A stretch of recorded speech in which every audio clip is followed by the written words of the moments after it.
Hey, everybody. Welcome to SportsBeat Live. Cool opening. Good job, Neil. I like that.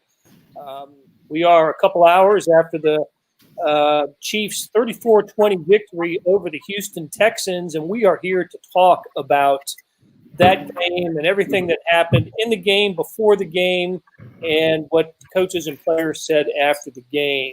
We're going to bring in all of the Chiefs writers. Herbie Teope will be here, Sam Mcdowell, Vahe Gregorian, and Sam Mellinger, all planning on checking in at some point tonight. But we're getting started with Pete Grathoff, who watches every Chiefs game. I think probably has watched every Chiefs game for many, many years and writes about them throughout the game. So, Pete, how you doing, buddy? Good. Nice win to start the season, huh, Blair? Yeah, it was a good win. I thought a complete win, and I've got a list of topics that I want to cover, and we'll get to all of these. Let's start with the game itself, though, and start with the running back Clyde Edwards-Helaire. Listen, we all thought that he would be an effective running back. We weren't sure, exactly what we were going to get from him. There was no preseason. A training camp that was different than any other ones that the Chiefs experienced. But, man, wow. What did he finish with? 138 yards on 139 yards on 20 attempts. Got into the end zone on a 27-yard touchdown that is probably the highlight reel play of the game for the Chiefs. I have to pick a star of the game, every Chiefs home game. And you can always default to Patrick Mahomes, but this time the call was Clyde Edwards-Helaire. Pete, what did you think of the guy? Well, you couldn't ask for anything more for a rookie. I mean, you hit on everything with the fact that you didn't know what to expect, because you didn't get in any. There were no preseason games, so fans didn't know what to think either. And well, he showed he can make people miss, and he's not afraid to take contact. I think the only, from Chiefs fan perspective, I think the only thing that might have been a little disappointing was that he didn't bullet in there towards the end of the game from inside the 5. But, fans were fretting about that, and he's not going to show his best plays inside the 5 of a game they've got in hand. So I wouldn't worry too much about it. He was fantastic. That's a good point, Pete, about the about the preseason games. And the other thing, not getting in at the end, I kind of, put that on the backs of the offensive line as much as a guy like Clyde Edwards-Helaire, which brings me to the point, because we didn't see him in the preseason, and I didn't go to, because of the limited number of media allowed at practices, I didn't get to see him practice. He's small. He's a small package, a dynamic package, but a small guy. And it's going to be tough for him to run through people. He certainly showed the elusiveness, as you mentioned, the tackle missing ability, the cutback on the 27-yard run. That was just fantastic. And he did so many good things tonight. I wasn't sure. I thought it was interesting. He got the first attempt, the first snap of the Chiefs season went to him, and so did the second. And they just picked up 5 yards, and I'm thinking, are we going to see something? And then they got the 91-yard drive in the second quarter, and he had 40 yards of that 91-yard drive, and was from then on, I was just wowed by the guy. What'd you think? Right, it's only 1 week, of course, but he sure has the makings of a guy who can be kind of a workhorse for him. Like you said, they really relied on him more than I think anybody would have expected in this game, right? Yep, for sure. It definitely seemed like the Texans didn't know what to expect either, and maybe tried to take away some of the other weapons. The Chiefs got so many weapons on offense that you can't take them all away, and let's see what the rookie can do. And, well, he answered the bell, that's for sure. He was incredible. Just a great performance. And yeah, it gets my game ball. So I got the stats in front of me. 25 attempts, 138 yards with the touchdown. I think we think of him as a guy who's going to catch a lot of balls out of the backfield. and he only caught. He was targeted twice, didn't catch either one of them. One of them, I can remember one of them was Mahomes under pressure and just kind of threw it away. I don't remember the second target. I think that part of his game is something that we'll see improve as the season continues. Hey, Sam McDowell has joined us. Sam, how you doing? What's going on, guys? Great to see Pete, especially. Wow. How about that? Hey, good to see you, huh? Pete here, huh? All right, so for the topic on the table for now, Sam, is Clyde Edwards-Helaire, the game that he had. Reasonable. I don't know what superlative can you add to this? I mean, if he had done nothing else the entire rest of the game and just made that move on Justin Reed in the secondary, we'd still be having a conversation about Clyde Edwards-Helaire. The safety has an angle on him there, right? And he just doesn't even come close to getting a hand on him with one quick burst. His shiftiness was what stood out to me the most. There were times where we saw great views from NBC tonight where the hole was supposed to be in one spot and he shifted a couple notches to the right or to the left, and for cutbacks and sometimes for cutovers to cut a couple holes over past where the run was designed to go. I just think his shiftiness is incredible. Well, and that's something we didn't see from Damien Williams. Damien Williams had a lot of skills, right? A great skill set. He caught the ball out of the backfield. You know, he was star in the Super Bowl last year. Has been a great playoff running back for the Chiefs, and numbers can't be denied. But Clyde Edwards-Helaire brings an ability to this team that Damien Williams did not. Damien Williams had a couple of touchdown runs of 91 and 84 yards. Yeah, he had some straight line speed. Yeah. Yeah, I think Clyde Edwards-Helaire is capable of that type of play in addition to everything else he can do. I think Clyde Edwards. I mean, Damien Williams. I always thought. I mean, as you know, Blair, I talked about it. I feel like every week on this medium that Damien Williams was a great fit for this offense because he could protect the quarterback, which is job number one, as Sam Mellinger would tell you. Sam 1.0 will tell you is the job of everybody. Job number one for everybody on this team is to protect the quarterback. But he also could catch out of the backfield really well. And he was okay with not getting 20 carries a game. You didn't hear him complain about that. So I always thought he was a great fit. But Clyde Edwards-Helaire is going to be a really good fit for a bit of a different reason. They've got enough home run threats on this team. I don't know if he's got the straight line speed that he's going to be rattling off, like you mentioned, those 91-yard runs that we saw from Damien Williams. But it seems like he's going to be a guy that can get 7 and 8, every time he touches the ball. In which case, when you've got Patrick Mahomes lining up on 2nd and 2, 2nd and 3, it's a whole lot of options for Andy Reid. Absolutely. I mean, the type of options that they didn't have with you've basically added an individual star at running, a potential star at running back to the stars that you have at wide receiver and at tight end, and just another weapon for Andy Reid. So, a lot of people are wanting to talk to us about the pregame and what's going on, and we will do that. We're going to get to that.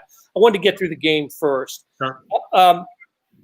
So as soon as the game was over, and I'm thinking about the things that I want to say and write about, the one thing that occurred to me was the Chiefs with Patrick Mahomes, we've always felt confident that they can outscore an opponent, right? That Patrick Mahomes' strong arm and his elusiveness and throwing against his body and doing all the crazy things that Patrick Mahomes can do, he can bail them out of any situation. And he's done that, right, in his 2 years and now 1 game as a starter. But tonight, I thought they won the game with defense and a running game. When was the last time we said that about the Chiefs, that they won a game against a good opponent by playing good defense and running the ball as effectively as they did? That, to me, is a complete game for this Chiefs team. Yeah, when's the last time you said that about? I'll just interject quickly. When's the last time you said that about any Andy Reid coach team? Right. Sorry, go ahead. No, I think you're right, Pete. I mean, especially during the Patrick Mahomes era, I literally don't think we've ever been able to say that those were their two strengths in a football game. Now, Patrick Mahomes played well, and I think his biggest strength was the home run threats weren't there tonight because of the defensive coverages that the Texans were playing, especially deep cover twos, and he didn't go for it. He just took what the defense gave him, and that's why you saw Travis Kelce out of a big game. That's why you saw Sammy Watkins have a big game. But you're right, Blair. I think with what we saw from Clyde Edwards-Helaire tonight, it overshadows how good the defense was for at least 3.5 quarters. They weren't great on the first drive. I kind of thought this game was a microcosm of what we saw just in last season, except for the adjustments this time came in the middle of the game. Well, how about, the Texans score first to make it 7-0, and then they don't score again for 4 possessions, and in that time the Chiefs go 31 unanswered, and then it makes it 31-7. This is against the Texans team that ran up 472 yards against the Chiefs at Arrowhead Stadium in the regular season, and put up another 450 or so against them in the playoff game. And tonight, they end up with 360 total yards, but 145 of that came after the game was out of hand. And I don't know if you guys listened to Tyrann Mathieu after the game. He was asked about it. He was, I was all prepared to praise him for the job the defense did, and our buddy Sam Mellinger did that, or tried to get him to talk about what a great job he thought the defense did. And Tyrann Mathieu was having none of it. He said he was pissed off about the way the defense played. And I'll tell you what, if he's going to take that attitude against what I think was one of the better defensive performances we've seen in the Steve Spagnuolo era, then I kind of like that. I think that bodes well for the Chiefs' potential on defense. It's 4 minutes shy of midnight, Blair. We have to say he's ticked off for 4 more minutes. Oh, that's right. That's right. Friday rules are not. But go ahead, Pete. Oh, I'm surprised to hear Tyrann say that. Deshaun Watson was a total non-factor in my mind. The Chiefs, he didn't break off any long runs. He didn't make any really outstanding passes. They kind of neutralized him, which I don't think anybody expected would happen. I think coming into the game with no preseason, I kind of thought the offenses would have more of it in the game, and the Chiefs kind of did what they wanted there in the big chunk of the game, but the Texans couldn't move the ball, and that's all credit to the Chiefs. Chris Jones had a great game as well, I thought. I did too. Okay, was there a key moment in the game? Was there a key sequence, a key play, turning point? When you look back on this one, where did this game turn in favor of the Chiefs? Sam, what do you think? I wanted to first say, you saying that they were up 31-7. I didn't think of this during the game, but they ended the last time they played these guys. They scored 51 of the final 58 points in that game. So that's what they were on. What, an 82-14 streak against these guys? Yeah.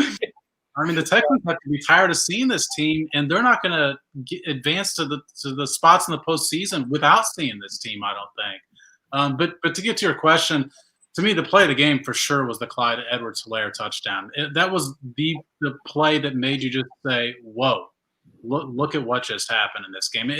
And because of the way the Texans play defense, I think possibly the only one that really made you think that. Although if Demarcus Robinson had come up with his second drop touchdown pass, I think we would be talking about that Patrick Mahomes throw quite a bit too. Yeah, that was incredible. That was a highlight, the throw, even though it wasn't caught. Yeah, I'm just going to go back to when it was 14-7 Chiefs and the Texans were kind of driving.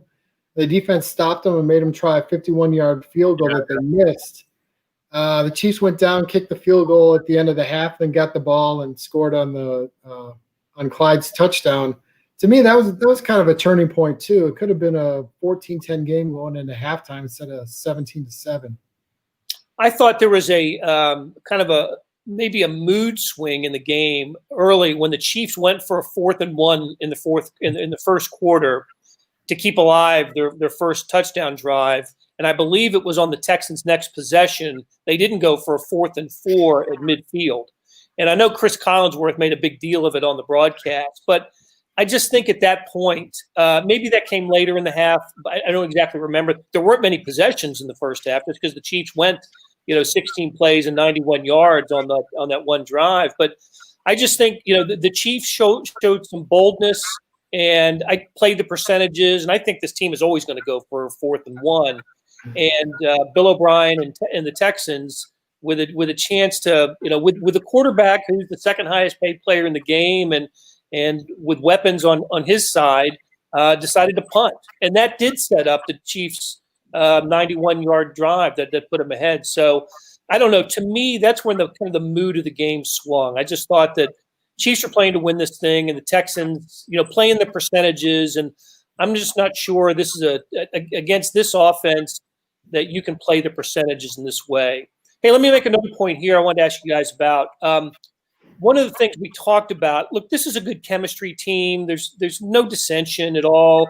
But you do wonder, by adding a star like Clyde Edwards-Helaire and to a team that has Travis Kelce and Tyreek Hill and Sammy Watkins and Mecole Hardman, are there going to be enough, plays for everyone? And I just thought tonight was a great example of how that can be made to happen. You dominate time of possession. You run more plays than your opponent. That gives you time to get the ball to Travis Kelce, Sammy Watkins, Tyreek Hill, and Clyde Edwards-Helaire. And it's not coincidence. They each got into the end zone tonight. So we haven't talked much about the efficiency of the offense outside of Clyde Edwards-Helaire. But I thought, you're right, Sam. I thought Patrick Mahomes kind of had a quietly good game. Yeah, I mean, most of Clyde Edwards-Helaire's touches are going to come from, when you look at just last year's numbers, from Damien Williams, Shady McCoy, Darwin Thompson had one game where he led this team in yards and carries. That's where most of his touches are going to come from. They might run the ball a little bit more, but I still think this is more about what the Texans were doing. And by the way, the Texans defended them a lot differently than they defended them in the playoff game last year. So I think even more of it came from them saying, if you guys don't get out of this defense, we're just going to keep running. And why fix something that's broken? Not broken. Yeah, they don't need to have the 70-yard touchdown pass, and that's how you can hold on to the ball and distribute it to more people if you're not throwing those long passes all the time. And the Texans weren't going to allow them to have those deep balls as much as they have in the past. And so, hey, we'll take what you're going to give us, and if that's a 16-play drive and go 91 yards, that's devastating to a defense as well. Yeah, I mean, Tyreek Hill knows how he's being defended. I mean, that's an important point in that conversation. He knows that he's being double-teamed every time he runs a deep route. He's not a guy that's going to be expecting to, hey, throw it to me anyway. He did get his touchdown, which I think is important probably in the conversation as well. Adam Rawlings asks, were you all as impressed with L'Jarius Sneed as I was? Yes. Yeah, absolutely. First of all, we didn't know he was going to start, right? I mean, Sam, that was kind of a surprise, wasn't it? I think I thought he would start, and just because I thought that the Texans were going to run so many 3 and 4 receiver sets, I thought he was going to be on the field for all of those. But I thought in the 2 receiver sets, I thought maybe we'd see Fenton on the outside rather than L'Jarius Sneed. And, one of the reasons I'm shocked is we didn't see him in preseason, so we didn't have the chance to see what he could do. But I also think the other hand of that is the Texans didn't see what he could do either in preseason. We've talked about all the disadvantages of not having preseason, especially for the young guys. I think we saw an advantage of it tonight. They tried to pick on a guy who should not have been picked on tonight. And we saw once Charvarius Ward went out, which we should mention, I mean, that's a big injury for this team. He's got a hand fracture. Don't know how long he's going to miss, but he's going to miss some time with the hand fracture. They're going to reevaluate it tomorrow, probably get the nature of the seriousness of that. But that's going to put even more weight on a 4th-round rookie's shoulders. But tonight he showed he can handle it. He did. He got the interception. Tyrann Mathieu set it up for him with the pressure on Deshaun Watson. Made it a jump ball type of interception for L'Jarius Sneed. Used his 4.3 speed to get down the field and set up another score on that interception return. The first takeaway for the Chiefs this year. Really neat to see a rookie cornerback get a pick in his first game. So let's talk about the secondary. Charvarius Ward. Let me go through the injuries real quick. What we know. Colin Saunders out with a dislocated elbow. Alex Okafor with a mild hamstring, we understand, and of course L'Jarius Sneed with the fractured hand. Don't know the extent. I guess in a couple of days we find out from Andy Reid what the extent of the injuries are. But all of them left the game and didn't return. And I suppose I thought going into these NFL openers that we would see some injuries They just haven't been able to hit as much as they would have if they'd had preseason action. So of those three, it looks like, the Chiefs have some depth at defensive end. And defensive tackle is a little bit thin, though, right? So let's talk about that, Sam. Defensive tackle with, let's say, Saunders is out for a while, and the secondary with L'Jarius Sneed out. Yeah, I mean, you've got Mike Pennell missing one more game as part of his suspension. Then you'll get him back. But, we saw a lot of Turk Wharton in there from Missouri S&T, undrafted rookie after Colin Saunders went out. I'm not a doctor, but Andy Reid said tonight that the dislocated elbow did not have other damage, so it could have been worse. So I think he was sort of signaling that this is not of the season-ending nature that they will. And Colin Saunders also tweeted that he will be back soon. So whatever news he got, he was pretty pleased with it. It looked bad, so maybe that's why he was pleased with it, to say, hey, you've got a shot at coming back. But, yeah, I mean, they're going to be thin at that position for a little while. Again, after seeing some rookies tonight, that's another spot I think all of a sudden you're going to see some rookies get some playing time. And one more rookie that we haven't mentioned also on that defensive line, Mike Dana played a lot tonight. And he had some pressures and hurries tonight. He's got to finish plays. And of course, finishing a sack against Deshaun Watson, one of the hardest guys in the league to do it against. But he made some things happen tonight too, I thought. Yeah, and look, Deshaun Watson is an elusive quarterback, but he does get sacked a lot. He led the NFL his first full season. He holds on to it for a long time. I mean, he does. He tends to hold on to the ball for quite a long time. I thought the Texans did a pretty good job earlier in the game of, getting the ball out of his hand and being able to elude the Chiefs' pressure. But as the game went on and as the Texans fell further behind, that just wasn't available to him the way it was early. So. How about Hey, Sam, good to see you. Sam Mellinger joins us. How are you, buddy? What's up, guys? That's it for us, right? What's that? That's it. Show's over, right? Yeah. All right, Sam, we've covered Clyde Edwards-Helaire, the defense, L'Jarius Sneed, spreading the wealth on offense. A couple of people have asked about Willie Gay and his his game tonight, his snaps. I guess I need to see a little bit more of game film because I don't know how many snaps he ended up getting tonight. How many? Yeah, I certainly didn't notice him. So we'll check that out. He was not inactive. Taco Charlton was inactive, which I was a little bit surprised by that. I imagine he'll come off the inactive list for next week. But one place we haven't gone, Sam, is the pregame, the protest, the national anthems. You were at the game and sitting in the press box. You were there.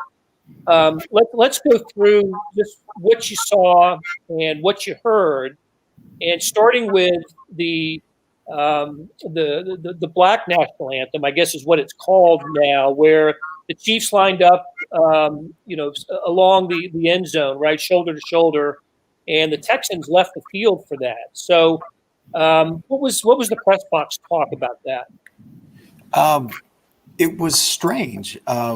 I thought that the Texans weren't there, and I'm sure they've got an explanation that they said on their post game that I wasn't in on because I was obviously doing the Chiefs, but it was a weird moment. You know what I mean? Like, you just don't see everything about right now, and everything about this game was weird. But those things don't happen very often. And it was very quiet when they were doing it. You could tell that this was a thing that most of the people here, I'm sure, were anticipating. The ones who weren't could certainly see that something else was going on. The Alicia Keys on the song she's incredible. My God. What about Andy Reid praised her after the game? Yeah. Andy Reid knows his anthem singers too, right? When is his daughter that did one last year? Yeah, that's right. When it was over, there were cheers. Don't get this twisted. I mean, there were certainly cheers, but there was also some boos. And I know that at least on Twitter, I've seen people say that was Chiefs, not boos. Look, I've been to a few games. There's a difference between I've heard a lot of boos here and I've heard a lot of Chiefs. There's a difference, and there was both. And I don't want. I'm sure that in some places this is going to get relayed that everybody was just raining down boos and whatever. That's not what it was, but it was rather striking to after a what I thought was a thoughtful, considered display of unity, that you have some people booing, and it happened again. And the second time it happened when the teams lined up, kind of midfield just before kickoff. I didn't hear those boos actually from where I was at, but I did see the videos, and it's pretty clear there. The Chiefs, I think this is notable, over and over. I think Andy did it. Mahomes, Matthew, maybe I'm forgetting about somebody. Herbie's on here now. He can tell me if I'm forgetting about somebody, but they all basically said, I was too locked in. I didn't hear that. And I think that was, from a PR standpoint, probably smart, but it did happen for sure. Oh, absolutely. Herbie. We certainly heard it in the press box. We all looked at each other. Was that booing? And sure enough, it was absolutely booing. Yeah. Yeah, I know that Vahe and I, were listening to replays and had our ears, as close to the, the speakers we could, and it was. I mean, you're right, Sam. We've all been there and heard, after the national anthem, Chiefs, and we've heard many boos, and those were not Chiefs cheers at the time. However, and I made it a point that many more cheers, and the cheers were audible after the moment of unity. The locked arms where Mahomes and Watson were together, and Andy Reid was a part of that, and J.J. Watt. So I don't know. I know that the social media being what it is, the fans took a beating tonight on social media. What do we make of that? I think that's what comes with the platform, right? I mean, I think that's what comes with, the most watched game since the Super Bowl. Right. And, I would assume by a bunch. I mean, this was people, me included, us included, all of us, I think have just been starved for NFL football. And I think that's what comes with the platform. I do think it'll probably be exaggerated, sort of the ratio of boos to cheers, if that matters. But what are you going to do? It happened. You got to go back a couple of years ago, and if y'all will definitely remember this, the sickening and disgusting incident here with Eric Winston, and obviously I'm talking about the Matt Castle injury, where there were some fans who booed, and I think that's what happened here. It was just probably a pocket of fans, and unfortunately, all the Chiefs fans are now being cast into this light that everyone booed, and that's not the case at all. Because, like you said, Blair, you and Vahe, and we did hear some cheering as well. So it shouldn't reflect on the entire fan base, but it's unfortunately that the few that did decide to boo. It takes me back to when Matt Castle was injured, and you had a few people booing, and the entire Chiefs fan base took a pounding. Right. Okay, let's get to a couple questions, and these would be for Sam and Herbie since you were there. Chris Boone asks, was there any artificial noise pumped in? There was some talk about that. I know that on the broadcast, Al Michaels and Collinsworth both were praising the noise of the Arrowhead crowd. But did you guys notice any artificial noise pumped in? I don't know. I did not. I could. Yeah.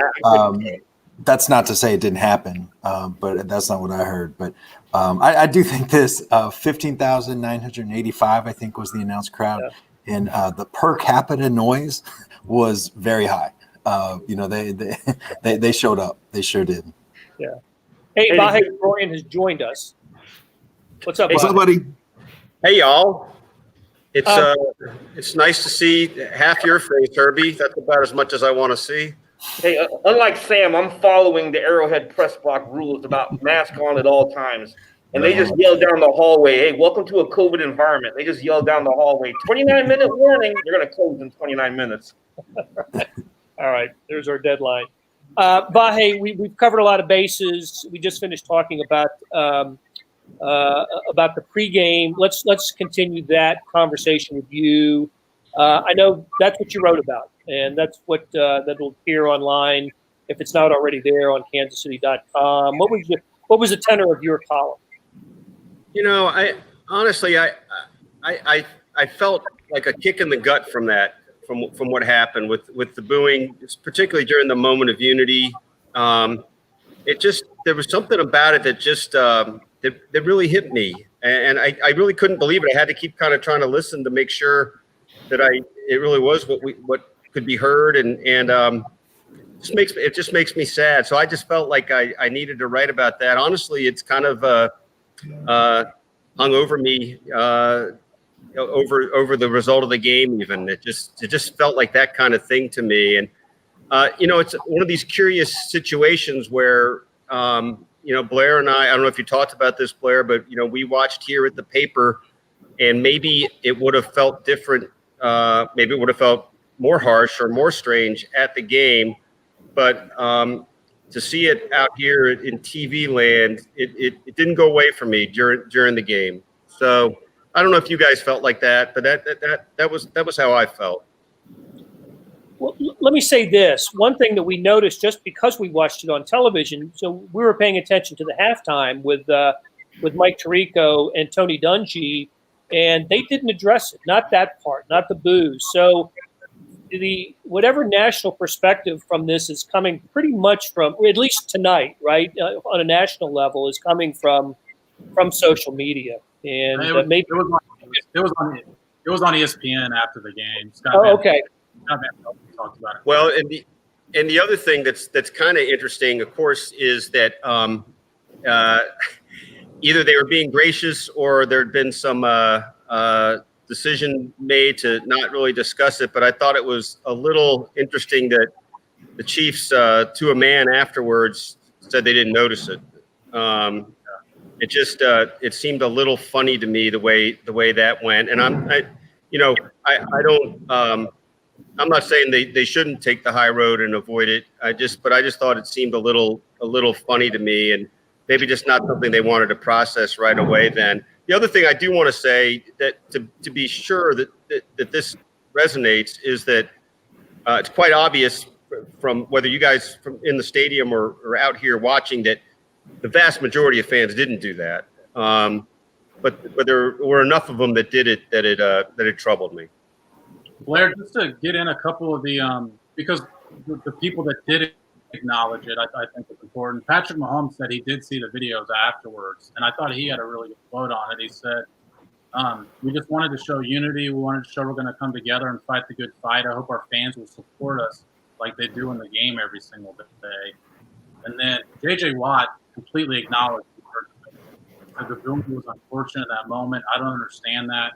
There was no flag involved. There was nothing involved other than the two teams coming together to show unity.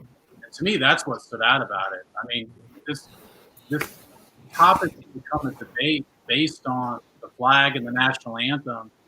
And one of the things these guys did was separate that from what their demonstration was going to be, and for it still to cause some sort of division. That's the disappointing part to me. I like that point too, Sam. And in what I wrote, I tried to make the point that this was a clear. They wanted to make a statement, but it was also a clear effort to sort of compromise of sorts, right? To find some ground that would not be perceived as controversial, inherently controversial, and it's a debate in itself about whether that should be controversial about kneeling during the anthem. But I just thought they were people determined to vent. And they did. Okay, let's since we got Herbie, Sam, and Vahe here, let's as we start to wind down, let's circle back to the game a little bit. Terrence Wardle-Robinson makes a point, a really good one. It was a good night for rookies on this team. What did Herbie? Not just Clyde Elaire, but others made an impact. What's your observation on that? Well, obviously, we know Elaire. The numbers, the production, the stats speak for themselves. The guy was simply amazing. He's everything that he was billed to be, a fantastic fit for Andy Reid's offense. We can't speak enough about L'Jarius Sneed. coming into this game, and it caught a lot of us by surprise. We were actually expecting Fenton at the right cornerback spot, and it was Snead who got the start, which kind of like we should have known better because in training camp he was getting a lot of reps there with the ones. But I thought he had a phenomenal game, and he's certainly going to be needed now that you have Severus Ward, Sam's guy, out with a fractured hand. And this is a position they are now precariously thin at. You've got Bashad Breeland, one suspension down, so he has 3 more games to go, and no telling how long Ward's going to be out. You're probably going to see a lot of free agency action here happening very soon. How about we did not see Willie Gay much tonight, but yeah. What Mike Dana though did play. We got some Mike Dana, and Bo Pete Keys was inactive along with Taco Charlton. So I think probably more from first-year players, rookies tonight than I expected. They're going to need them, though, and I think by them coming out here and showing what they were able to do against a perennial playoff team in the Houston Texans, they held their own. L'Jarius Sneed, when that play he made against Brandon Cooks, that reminded me so much of what we saw out there at camp when he was locked up on Tyreek Hill.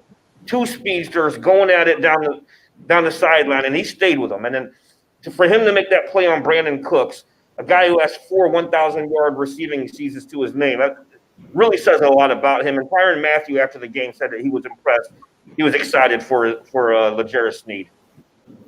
Matt O'Connor reminds us, don't forget about the punter holder, Tommy Townsend. I thought he had an opportunity. He got one inside the 5 and missed one. His first one, had a chance to coffin corner that and didn't get a chance to do it. But it looks like he was clean on the holds for Harrison Butker's kicks. Hey, Sam Mellinger, let's just go through the offense real quick to help close this down. I thought that the Chiefs did a great job kind of distributing the wealth tonight. We're going to talk a lot about Clyde Edwards-Helaire. He's going to be the story that comes out of this game. But Pete and I were talking just to begin this conversation tonight. I thought Mahomes was pretty quietly effective, if Mahomes could ever be quietly effective. But, really nice passer rating, not a great number of total yards. The opportunities downfield weren't there for him, but distributed the ball well. When you get your star players in the end zone, it seems to make all of them pretty happy. Yeah, this is something they talked about after the game a lot in a few different ways, is that, the Texans played a different defense tonight than they have in the past. And it was a lot of cover 2, and it was, cover 2 on 10, right? Like a cover 2 on Tyreek Hill to keep him from going downfield. And it sort of worked. I mean, I don't know. The Patriots have done that in the past, so, take away that guy. But Andy Reid used a word, maturity, for Patrick. And he said, we can call these plays where maybe the first read is downfield on a big hit, but we know that he's not going to force that pass, that he's going to see what's actually playing instead of what he's expecting and check down. Remember when check down was like a cuss word around here, right? And now it just means like efficiency. But yeah, I mean, they've got, I think what you saw was, kind of what a lot of us have been talking about, right? It's a crazy talented offense. And Edwards-Helaire just adds to that. And I thought, we talk a lot about the skill position guys, and we should. They're incredible. But the offensive line showed out tonight. I mean, they were great. They were great. What was it, 1 sack, I think? And in the run game, they were terrific. I mean, Edwards-Helaire earned it, what he got, and he was great, but he had some holes. And that's an offensive line that hasn't always been, great in the run game. And they really were tonight. They beat they beat the Texans up, offense and defense. I thought they were, I think about it like this, right? Like the Chiefs are almost always going to be the faster team when they play. And if they can be the stronger team, the more physical team like they were tonight, then, I don't know what you do with these guys. You can make a case that on that 91-yard touchdown drive that Edwards-Helaire had a lot, almost half of the yards on that, but the MVP of that drive was Kalichi Osemele. He was the one that was opening up holes and doing a really, really good job on that drive, especially. So I think that's a good point, Sam. I know that after the game, some of the Chiefs talked about the inability to punch the ball in the end zone when it was when they were up comfortably. I think that always has something to do with it. When you've got a multi-touchdown lead and you've got to show grit and determination in the red zone. Sometimes it's just not there the way it would be if it were a tie game or a score game. So just didn't happen. All right, let's go to one more question here. Matt O'Connor, was D-Rob disappointing? I said he was in a story for tomorrow. Had an opportunity to get into the end zone twice. What do we make of Demarcus Robinson's game, Herbie? Well, absolutely, it should have been Demarcus Robinson's game. But you know what? He's a pro, and you got to shake that kind of stuff off there. And that first touchdown, I don't know if he would have caught it. It looked like it hit the ground, but the second one certainly should have been caught. Absolutely. Okay, hey, guys, great chat. I want to thank Pete Grathoff for batting leadoff today, Sam Mcdowell, Herbie Teope, Sam Mellinger, Vahe Gregorian for joining us. We will be back Thursday to talk about the Chiefs playing the LA Chargers, and I think I have this right, in the fourth different stadium in 5 years. I think for the Chargers. So we're going to break down the game for you then. We'll have more to say about what happened tonight. So thanks to you guys. Thanks to Beth Welsh for producing. We are out of here, and we will talk to you again soon. Thanks, Blair.